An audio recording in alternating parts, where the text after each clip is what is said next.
Well, let's get started with another lesson. This particular time, I'd like to talk about um, how you decide you're going to allow spirit to work with you and the type of spirit energies that you decide to use. Um, One of the first things I like to teach, and if you've read the book, you'll know that I get to that pretty quick, is that you need to understand how spirit connects with you in a physical way. It isn't just a snap of the finger. There's a very long and important process that goes on when you start working with spirit and energy. And that's why it's so important to know your guides and get familiar with working with your guides. Um, so when your guides do start to work with you, then they start working with your energy field first. They start to come close, and you'll start to recognize them being around you. As you start to sit in development and you allow the process to happen, and you're sitting with the intention to allow them to work with you, then they're able to manipulate, change, chemicalize, boost, and bring in special energies that will help you transition into the best instrument, or I will say maybe even the best vessel that can be used for spirit and the particular spirits that are working with you. In order to do that, you have to learn how to open your subtle bodies. Now, there's a very long description in Psychic Integrity about subtle bodies, about our auras and the chakras, and how they all work together to assist in spirit communication. So in a nutshell, I'm going to bring that information to you now. Um, the way this works and the way that my spirit guides have explained it to me is that there are vehicles that allow the chakras to work. Um, every plane of existence um, is within our own individual makeups. The mental plane, the emotional plane, all of these different planes um, are part of who we are. And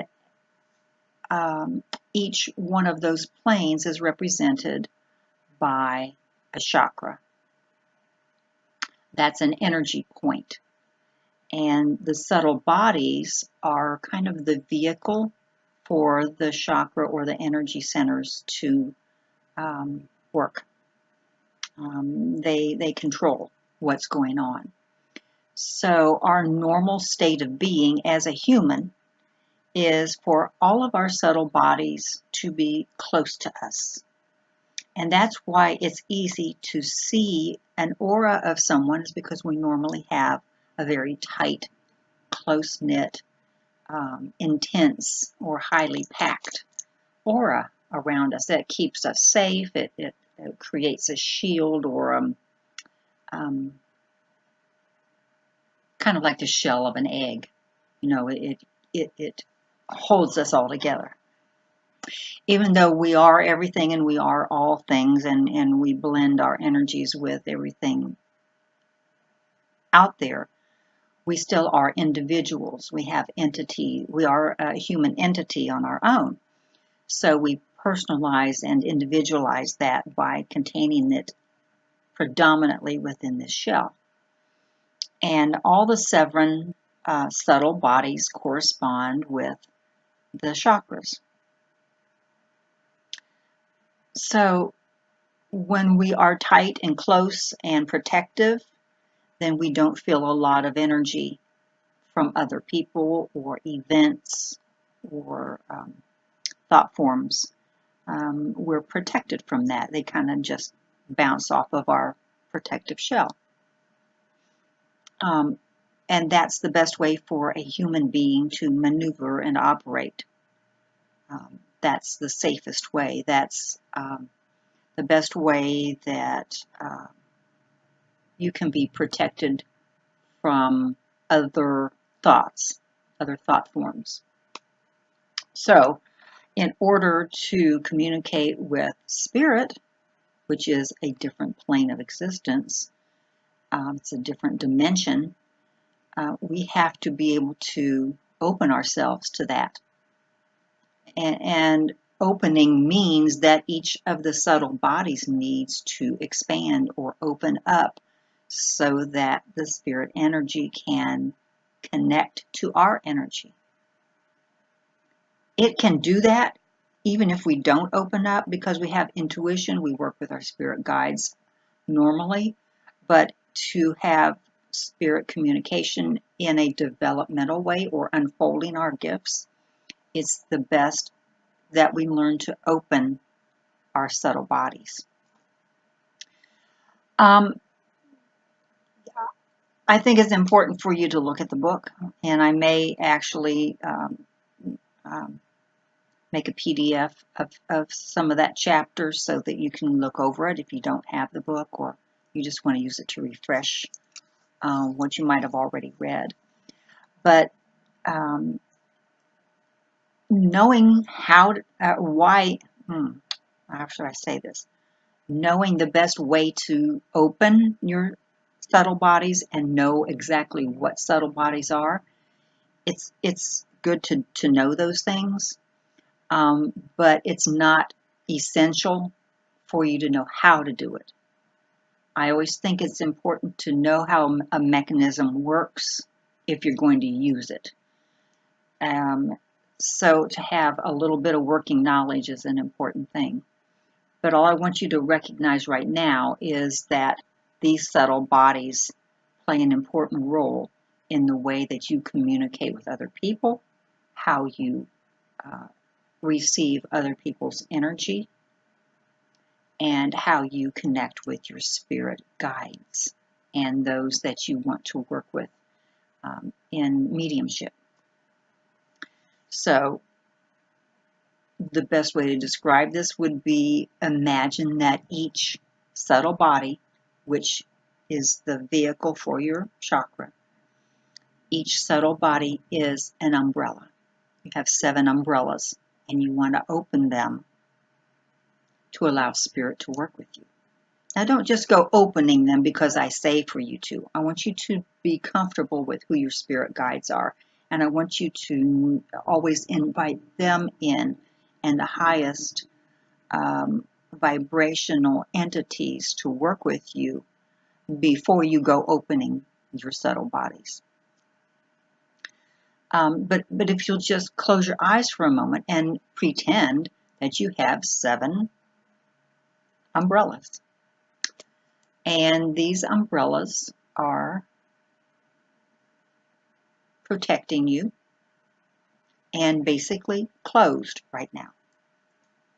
So imagine just opening one. Well, we'll start at the bottom at the 7th chakra. Well, I would say that's the first chakra, but the 7th chakra, the bottom one. The bottom chakra, the root chakra. That's where that first subtle body is. Let's imagine just opening that umbrella. And an umbrella only opens so far. Okay, it's closed and it only opens so far. So there's still this protective shield. Okay, so you're not just opening yourself up to the vulnerability. You're opening yourself up as far as that umbrella can expand, should expand. So what you want to do is see what that feels like. Opening that first chakra, that first subtle body, can be very intense, because that is your grounding root chakra. That's the thing that keeps you human. But you can open and close, and it's all done by intention. There's nothing you have to do mechanically to do that. You just imagine it, pretend an umbrella opening on my first subtle body. And while that one's open, then imagine your second one is opening. And the third one, that's where your solar plexus is. That one can be very vulnerable as well, because this is the one we tend to kind of stuff and close and make sure that our emotions don't get too out of hand. But we're saying we're going to allow our spirit guides to work with us as our subtle bodies are open. So we're in a protective mode. It's just that we're becoming a little more vulnerable. We're allowing ourselves to open to something new. And so go on all the way through all 7 umbrellas, subtle bodies. Don't leave them open too long, just enough that you can recognize, I'm open. I'm open. And then go ahead and close them all up. Now, the interesting thing about all of this is that our children now, the ones that are coming in empathic and totally open to spirit and new ideas and are very sympathetic to the earthly cause or the world in general. These kids, their umbrellas are open completely, and they don't know that they should be closing them sometimes. So it's interesting. Here we are trying to learn how to open them, and these kids are just already open. And that's why they just kind of fly off the handle, or that's why they can't stand in line. That's why they say whatever they want to say without this filter, because they're just wide open. And they don't know what it feels like to be in a protective mode. So it's interesting. Here we are working at learning to open them. So we're going to learn to open and to close them just by intention. Whenever you get into your development meditation, then imagine your umbrellas opening. And you may want to pick different colors that would match the chakras that are in the subtle bodies. So we'd have a red umbrella, an orange one, a yellow one, a green one, a blue one, a purple one, and an ultraviolet one. So each one would represent the different areas in your full body.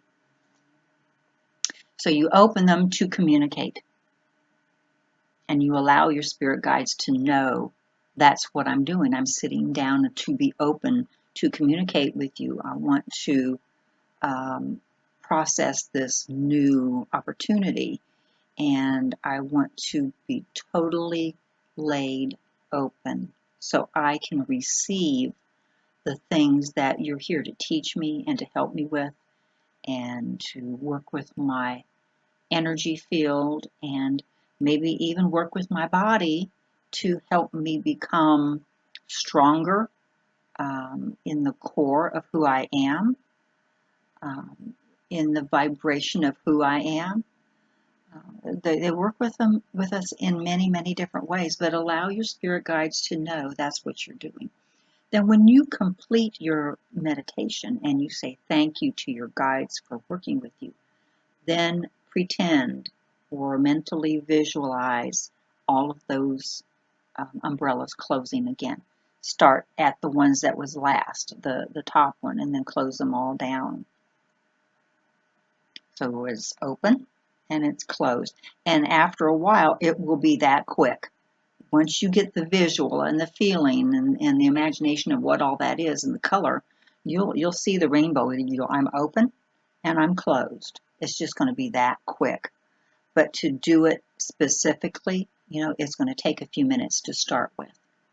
But those are so important for you to pay attention to if you want to be totally open to spirit communication. And so when you are open, uh, pay attention to who you allow in your energy field. When you are open more and you're more vulnerable, make sure that you have set up your intention ahead of time. Who's going to be coming in and working with you? Only speak or say in your mind who it is you will allow. Don't mention lower entities. Don't even mention them, because once you go through everything you plan on doing for protection and to create your power field and such, that's going to raise your vibration in such a way that these lower entities don't see you or recognize you. If you call them out, they're going to say, oh, hey, there's something going on there or out there. Maybe I should pay attention to see what's happening. Maybe I can jump in. So don't even, mention who you don't want. So to name it is to give it energy, to give it power. But mention who it is you do want. You want your guides. You want your angels, your guardian angels to be with you. You want certain ascended masters or teachers that work with you. And if you don't know their names, it's okay. If you do know their names, then say them, but specifically mention the ascended masters that are working with me at this time. Those I allow in, those I invite to come in while I am open. And you'll begin to feel the difference. When your spirit guides come, your normal spirit guides come, it'll be a warm and comfortable feeling. It'll be, one of those good things. When a higher entity comes in, like one of the ascended masters, it will almost be overwhelming at first. It'll be a very awesome. I would have to equate it to seeing the Dalai Lama walk into your room to talk to you. You're kind of awestruck at first, and then you recognize, well, he's just a regular guy, and he's here to talk to me, and we can have a good conversation. But the Ascended Masters hold such a fine and delicate vibration or frequency that it can be kind of strange at first when they start moving in. But that's what's so cool about all of this. I mean, you get to experience all these things and learn all this information because, mediumship isn't just connecting with those that have passed away so that you can help someone who's grieving. I mean, that's the main premise of the spiritualist definition of a medium. But I feel like a medium is so much more. You're here to be a medium for yourself first. You learn from being a medium. You learn from your spirit guides and your ascended masters and your guardian angels that work with you. All of these come as a composite to help you be the best kind of person that you are at this time. I mean, you came to the world now to experience what's going on now. And they're all here to help you recognize what those things are and how to make the best of all situations that you are associated with. So it can be a very exciting time. That may be the only reason you want to be a medium, is to bolster who you are as a self-help situation. And that is perfect. That is perfect. It doesn't mean you have to give readings. It doesn't mean you have to do stage work. It doesn't mean you have to work in a church and give messages and that type of thing. It can be whatever you want it to be. But I want you to know you are in charge. This is your ball game. There was a TV personality when I was growing up back in the 50s from Cincinnati.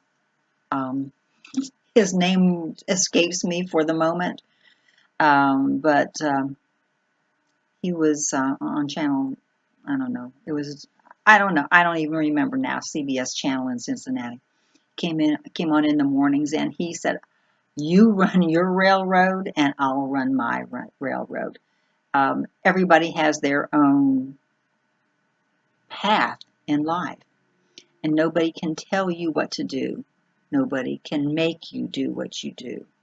But your spirit team is here to give you all the benefits of their experience and knowledge and connection to help you do what it is you do.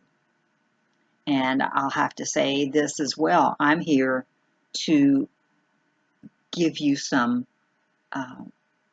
things to think about to help you do that as well. So that's what the lesson is about today. It's learning how to open yourself in the proper way and paying attention to who you allow into your energy field. Be sure to always close your umbrellas. Make sure all 7 of your subtle bodies have closed when you are complete with your development meditation. Open, close, open, close. Do not go out into the real world, the physical world. Open. Not unless you've had a lot of experience in doing that. Always close up. Pull your energies back to yourself and ground yourself, center yourself. Make sure you do physical activity when you're complete with your meditation, because that is an important aspect of your development, knowing how to open it and how to close it. Protect yourself. And we'll talk to you again soon.